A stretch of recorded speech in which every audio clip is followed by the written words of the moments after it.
Я тебя люблю. Я надеялся, что все будет иначе, что я буду чувствовать себя иначе. Я хотел... Da última vez tratamos de O Corpo, de Stephen King, uma obra-prima que virou um clássico de sessão da tarde e que nos coloca em contato direto com a cidade de Castle Rock.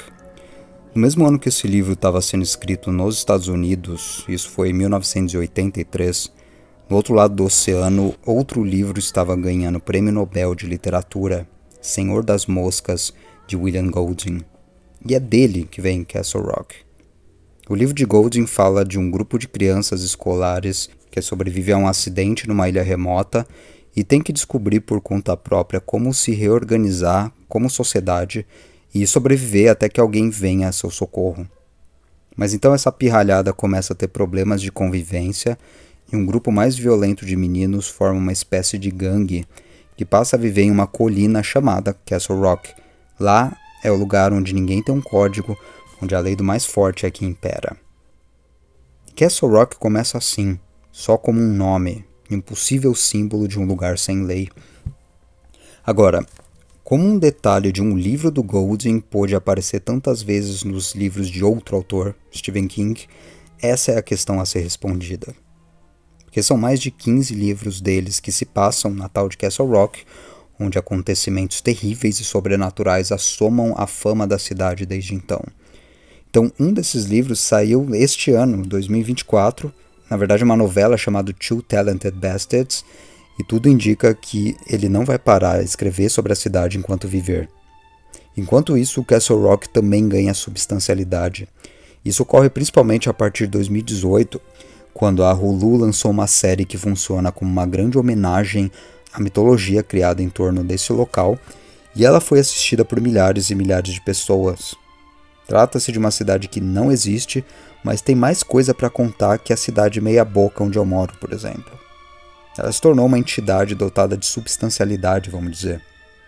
E hoje eu tento falar sobre como essa ideia literária surgiu e por que virou um símbolo tão poderoso na literatura e no cinema de horror.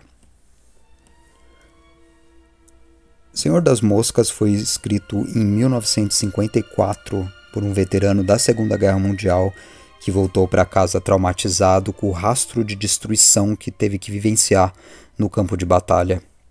E ele é da mesma geração de heróis de guerra que voltaram para casa quebrados e que o Stephen King fala.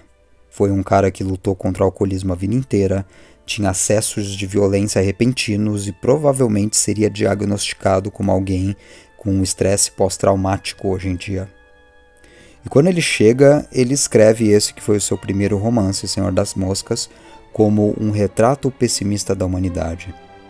Ele transforma o evento de crianças britânicas se perdendo numa ilha no meio da Oceania, ou seja, longe da civilização, entre aspas, dentro de um experimento de filosofia moral. E a primeira cena traz o encontro de um menino de 12 anos apelidado como Pig, o porquinho, porque ele é um menino rechonchudo, asmático, que usa óculos fundo de garrafa, e esse menino começa a ser zoado por um outro garoto um pouco mais velho e popular, descrito como um menino atlético e louro chamado Ralph. E Ralph é um líder natural. Conforme eles vão encontrando outros meninos, ele acaba se impondo como um representante, um organizador de todos os menores, encontrando um competidor potencial só em um cara, que é um moleque com um capeta no corpo chamado Jack, também um líder natural em meio às crianças mais selvagens. E essa é uma narrativa de tons míticos. Mal se explica o que aconteceu para aqueles moleques caírem numa ilha, como o piloto adulto morreu e só eles restaram, de onde eles vieram, o que eles estavam fazendo na Oceania. Essa informação toda não importa no fundo, já que o Golding se vale de um cenário mítico, sugestivamente suspenso no tempo, para desenvolver uma reflexão sobre a natureza humana em seu estado mais puro. É como se ele estivesse dizendo: e se a gente colocasse meninos em idade escolar sozinhos para agirem de acordo com seus instintos e interesses, sem tecnologia e sem supervisão de adultos? Qual que seria o resultado? Ele fez isso a partir de uma aposta com a sua esposa, a Anne Brookfield.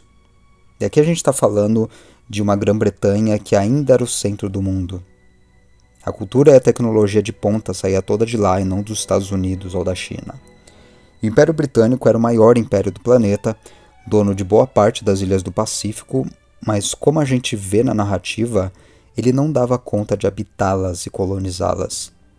Simbolicamente, as crianças se perdem na vastidão de territórios de um império orgulhoso por ser grande e são testadas para mostrar a superioridade britânica que elas próprias afirmam em certo momento de suas conversas no capítulo 2 existir. Elas vão dizer: nós somos ingleses e os ingleses são melhores em todas as coisas. Era isso que dizia as conquistas militares daquele império. Era o que dizia pilhas e pilhas de livros sobre viagens de aventuras como The Coral Islands, de 1857, um livro de um humano escocês menos conhecido hoje chamado R.M. Ballantyne. Trata-se de uma narrativa constante de benevolência e superioridade intelectual dos ingleses que, ao se aventurarem pelo mundo, espalham a civilização, espalham o bom gosto e, de tabela, o cristianismo. E The Coral Islands era um livro que o Golding tinha que passar para seus alunos pré-púberes na escola, pois ele foi um professor infantil e ele considerava uma ofensa à inteligência humana. A história começa de forma parecida ao roteiro de Senhor das Moscas. A gente tem 3 garotos que naufragam também numa ilha da Polinésia e passam pelos perrengues que você pode imaginar. Passam fome, sede, frio e tal. Embora aqui eles tenham contatos com os nativos da região.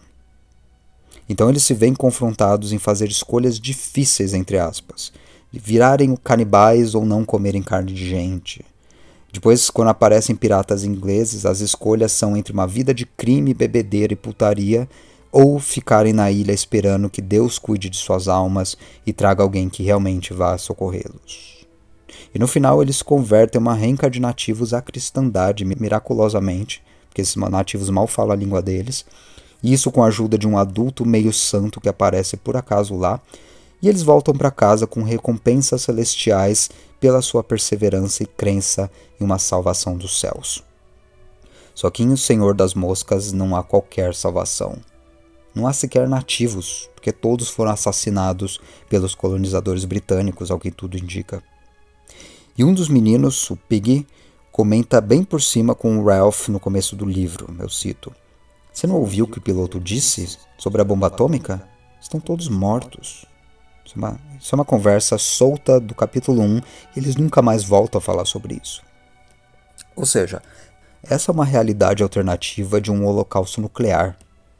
Ou a Inglaterra, ou boa parte do planeta densamente povoado, foi devastado por uma guerra nuclear, e o fato de os meninos serem náufragos nessa ilha provavelmente adveio de uma fuga desesperada para salvar a raça humana.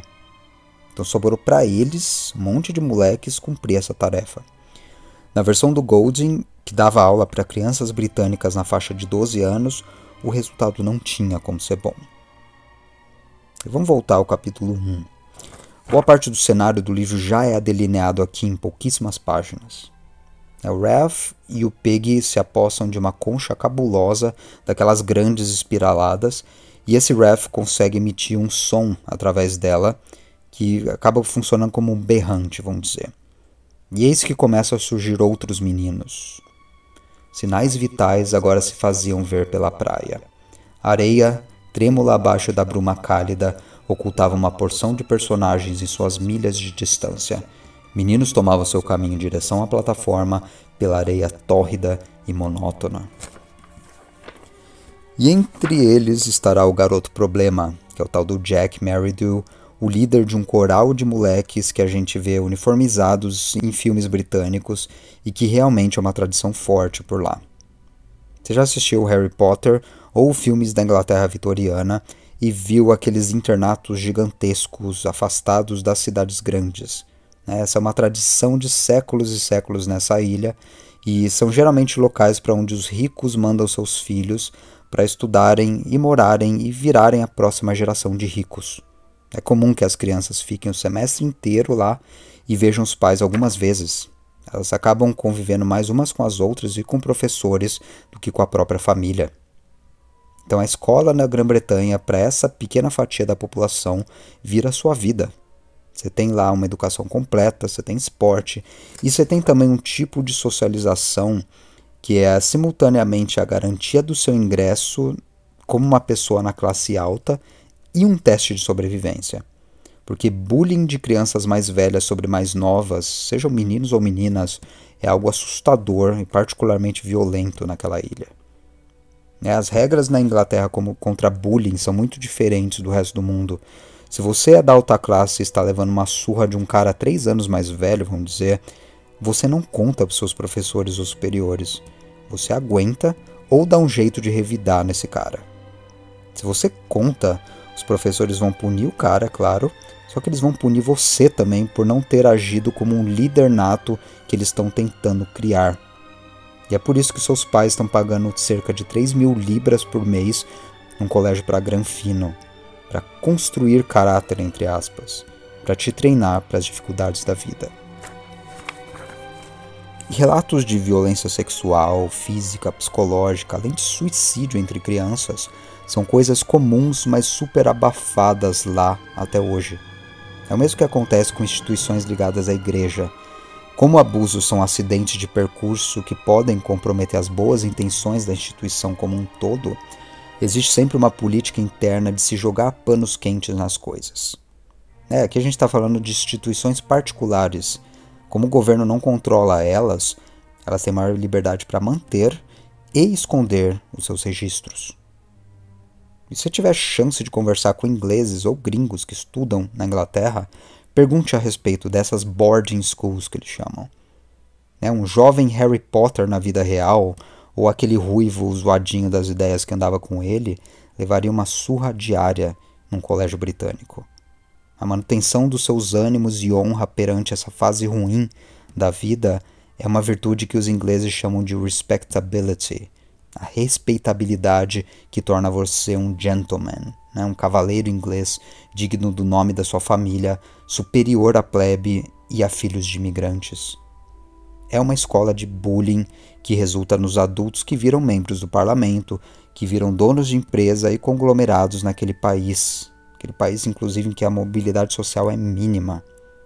E o impacto negativo que esse sistema educacional tem para as próprias crianças e para o país no seu futuro é um debate por lá, pelo menos desde a era vitoriana. Os próprios ingleses problematizam isso, tá?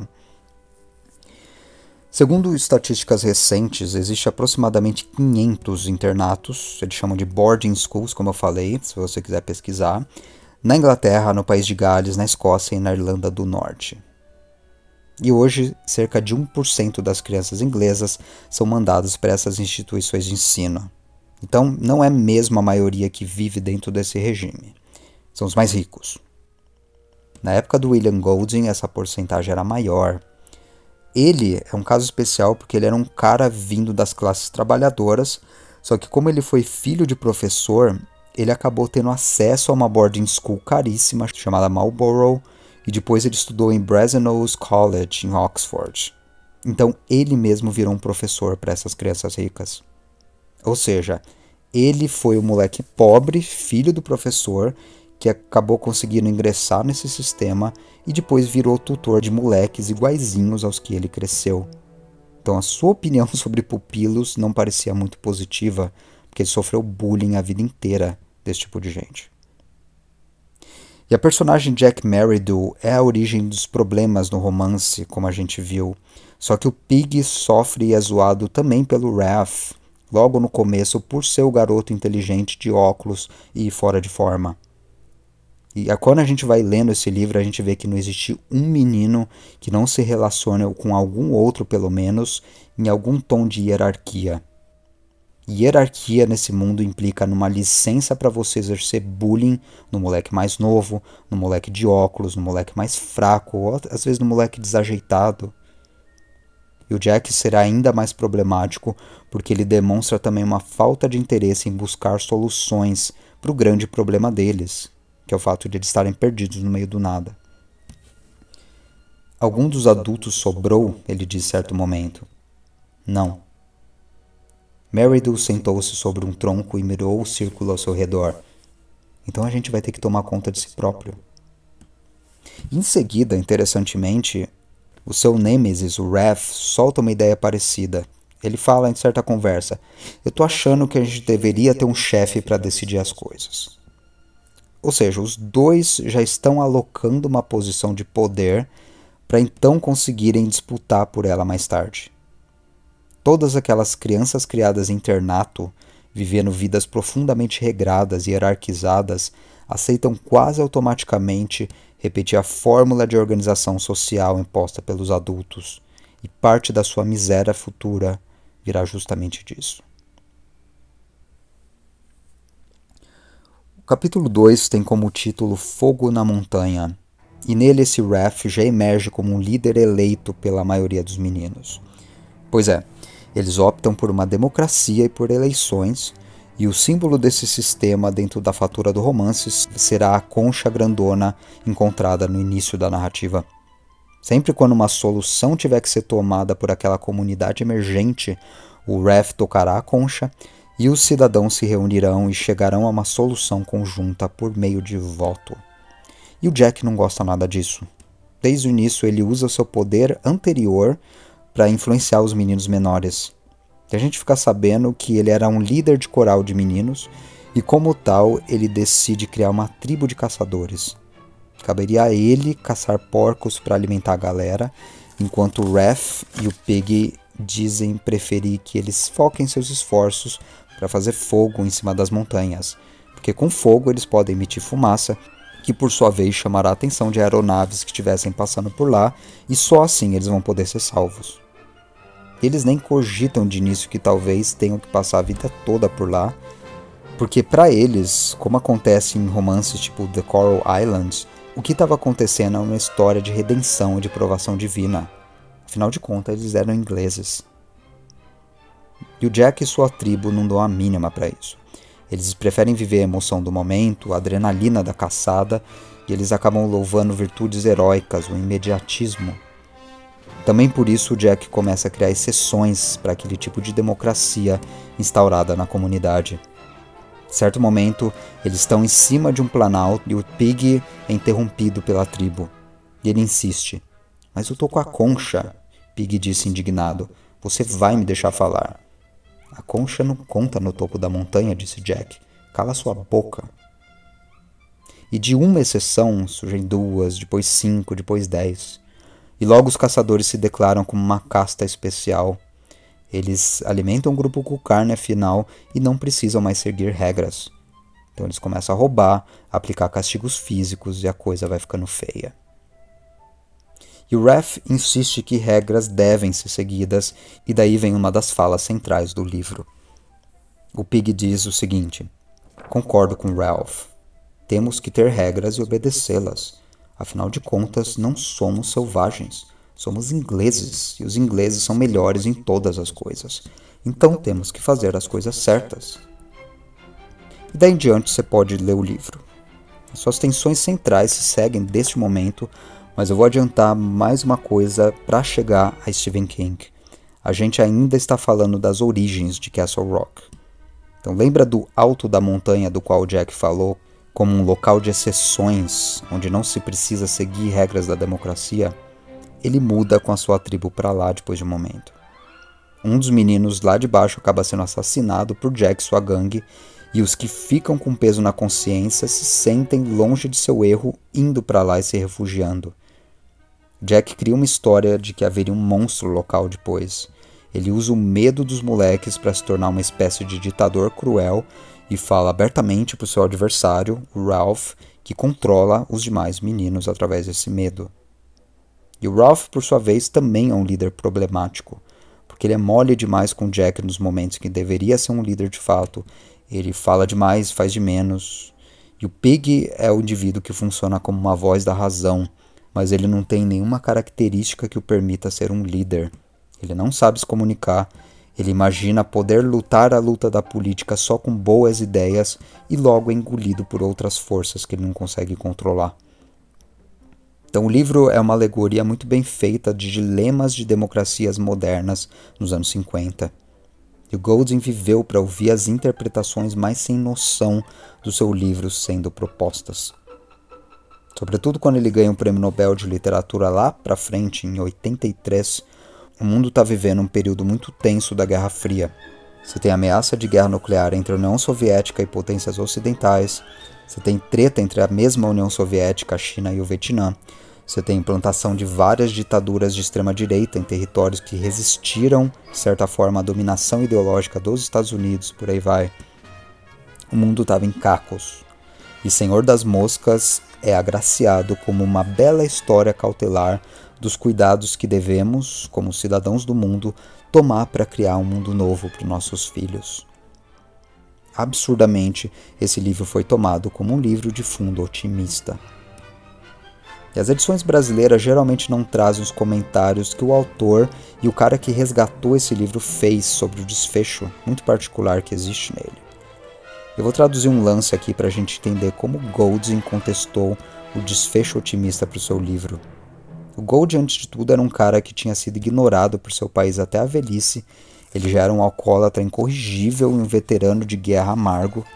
E o livro foi reimpresso, na verdade, por um admirador dele, também um professor, chamado Edmund L. Epstein, e BUM! De repente ele fica famoso, ganha o prêmio Nobel e por aí vai.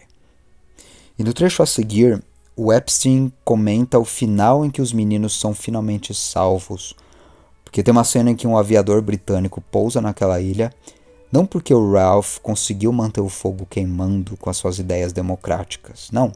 É porque os moleques já tinham entrado numa guerra horrorosa e a ilha tinha sido devorada por um incêndio. E ele fala, nós vimos a fumaça. O que vocês estão fazendo? Travando uma guerra, alguma coisa do tipo? Comentário do Epstein. O oficial, uma vez que interrompeu uma caçada humana, se prepara para levar as crianças daquela ilha em um navio cruzador que a essa altura estará caçando seu inimigo do mesmo jeito implacável. E quem resgatará o adulto e seu cruzador? Lembre-se do capítulo 1. Aquele ano mundo devastado por uma guerra nuclear. O adulto olha para os moleques e constata, decepcionado, caraca, eles fizeram a mesma coisa que nós, adultos, em uns poucos meses largados ao próprio destino. Garotos de educação da elite inglesa.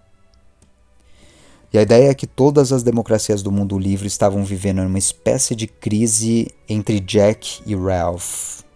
Entre líderes com pouco apreço à democracia e democratas bananas que não tinham poder, não tinham apelo à população. E essa era uma tensão constante e resoluta no mundo da Guerra Fria. A grande maioria dos leitores de William Golding hoje são pastores evangélicos, eu juro. Procure no índice do Spotify o nome do livro em inglês e você vai ver que tem muito mais podcast falando sobre esse livro em cultos de igreja do que podcast de literatura.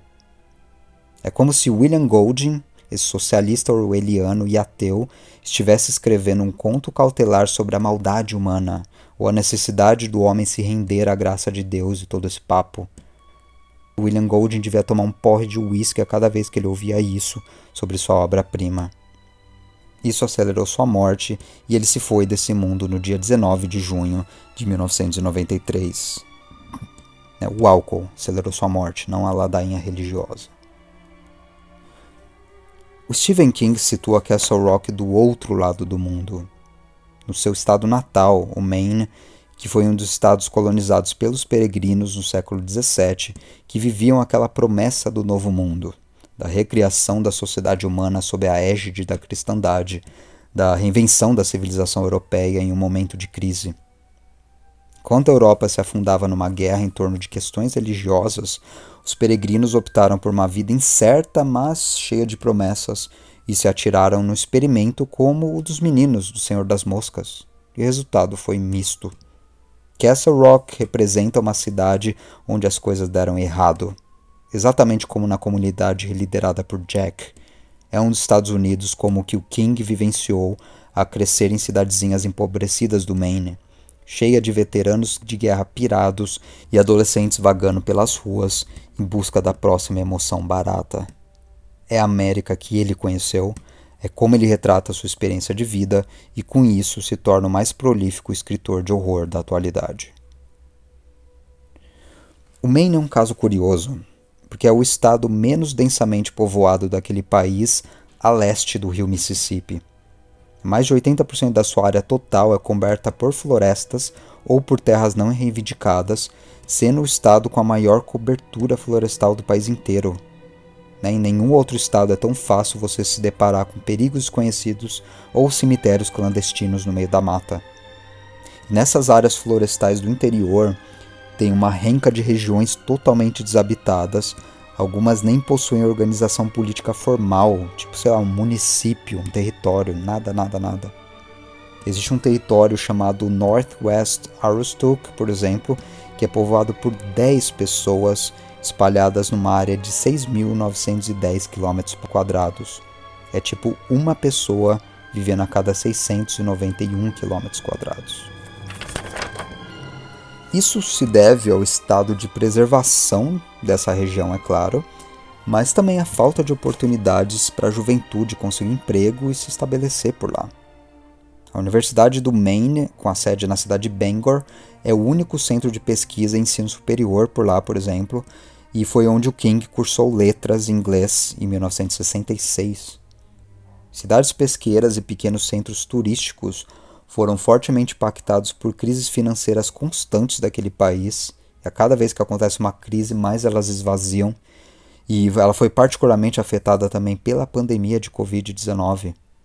E isso põe a taxa de crescimento populacional daquele estado entre uma das mais baixas do país, que é 0,57%, de acordo com o censo de 2010.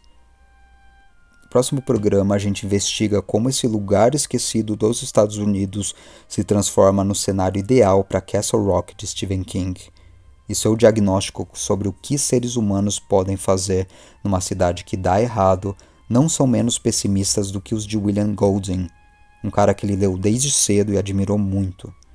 Stephen King, afinal, é o cara que tem um livro em que o maluco tem a perna decepada e é espancado até a morte pelo seu assassino com a própria perna decepada.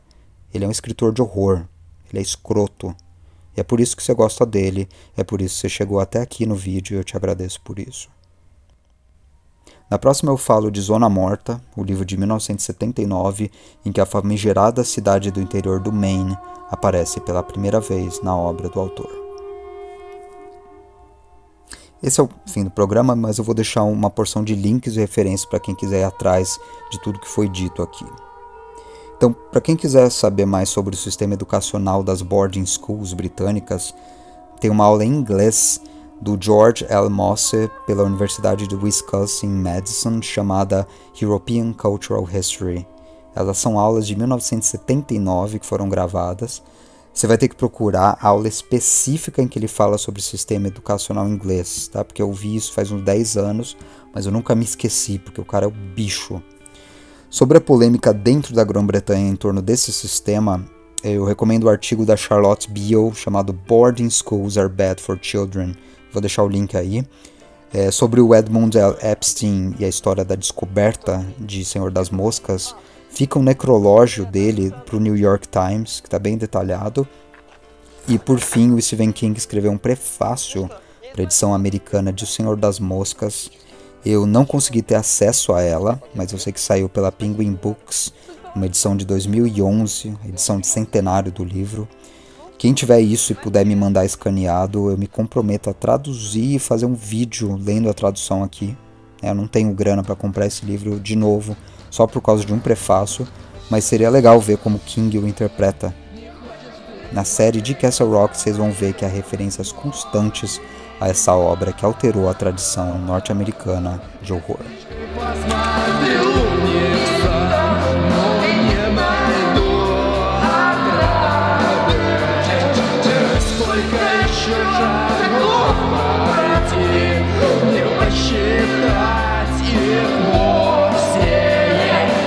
Шаги останутся все.